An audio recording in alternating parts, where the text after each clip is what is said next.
guys, so NLEX, ano yan? Port of Manila, no? Boss Jerry, Merry Christmas. So we are now going to Caloocan City Hall Main. Usually yung daan natin ni Kuya Jerry, doon tayo sa may Balintawak. From Mikawayan exit, tuloy-tuloy ito Balintawak. Pero this time, susubukan namin na dumaan ng Harbor Link NLEX Westport, no? Usually ito yung daan namin pag ano ni Agom, pag kami naka big bike going to Divisoria, no? Going to Port of Manila. Ito Caloocan, no? Nakalagay yun, 8 kilometers. Yan. So ngayon sabi ko kay Kuya Jerry, subukan namin na dito kami dumaan, papasok going to Main City Hall. So tingnan natin kung saan kami mag-exit. Last time nung nag-big bike kami ni Agom, may nakita ko na ano C3 na babaan pa exit. So baka doon kami bumaba. Subukan namin ni Kuya Jerry para backdoor. So usually kasi ang traffic build up doon pag going to ano na EDSA, doon visual yung build up ng traffic kasi kakanan kami pag diretso going to ano yun, Blumentritt, Manila. So pag usual na daan doon kami. Ito, San Roque Cathedral. Tingnan natin, Karohatan. So going to Valenzuela yan. Dito kami sa may kaliwa. Ayun, Port of Manila. So kami. So yung mga papuntang Valenzuela, pwede kayo dito. Karohatan ang bagsak ninyo. So dito kaliwa kami. Yan. Diba? Walang traffic. Bale, pag exit namin sa Mikawayan, doon may toll fee. Ang toll fee ngayon, updated ngayong December 2023 pa rin, ay magkano kay Jerry? 69 pesos? 69. Tama, 69 pesos. Ito. Ganda ng daan, guys. Kumbaga, iwas traffic. Tingnan natin kung saan tayo mag-exit. Okay, so napakalugang daan, no? Maganda panahon.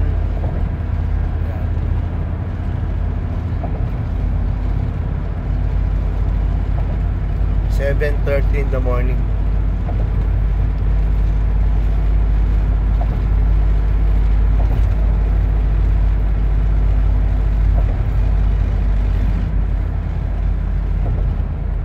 Okay, so taas natin, no?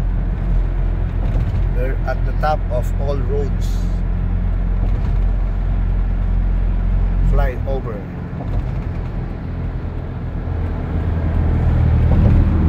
Yun, no?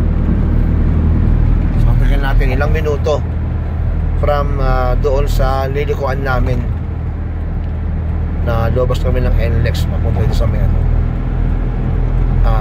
daan na ito ng Westport, Manila.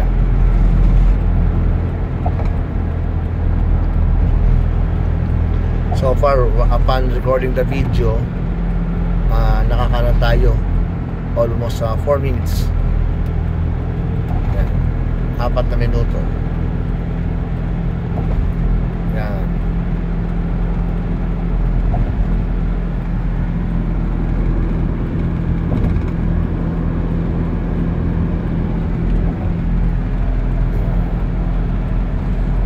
It's a beautiful day. Ayun, no? Taas natin, guys, no?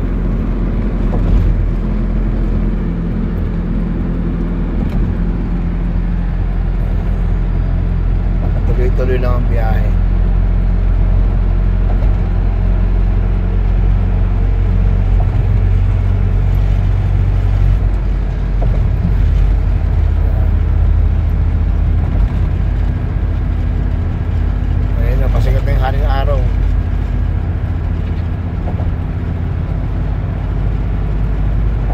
Minutes and 40 seconds.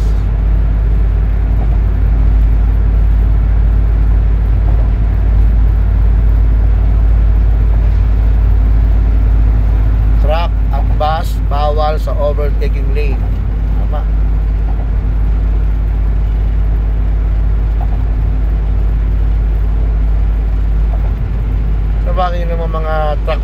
vehicles, mabait yung mga yan. They always give way. Panakita nila na merong mas maliit na kotse, kaya motor, big bike namin nagom dito, pupusilahan ko lang sila. They give way naman. Dito, ang maximum ngayon is 100 km per hour